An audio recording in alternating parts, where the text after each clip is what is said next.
বহুল প্রত্যাশিত মওলানা ভাসানী সেতুর আনুষ্ঠানিক উদ্বোধন আজ। তিস্তা নদীর ওপর গাইবান্ধার হরিপুর থেকে কুড়িগ্রামের চিলমারি পর্যন্ত নির্মিত এই ব্রিজটি নতুন ব্লেন্ডে আরো রিচ অ্যারোমায় সেলন ফ্যামিলি ব্লেন্ড টে।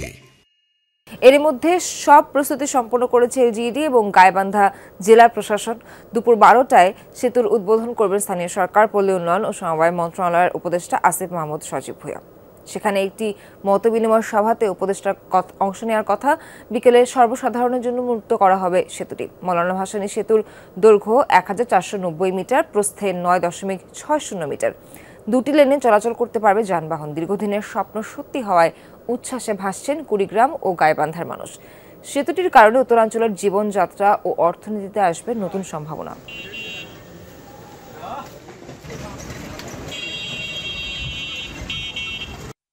বীজ হবার সময় স্থানীয় কর্মসংস্থানের সুযোগ সৃষ্টি যেমন হয়েছে, আশা করি ভবিষ্যতে এই বীজটির ফলে এখানকার আর্থসামাজিক উন্নয়ন ঘটবে এবং কর্মসংস্থানের ব্যাপক প্রসার ঘটবে।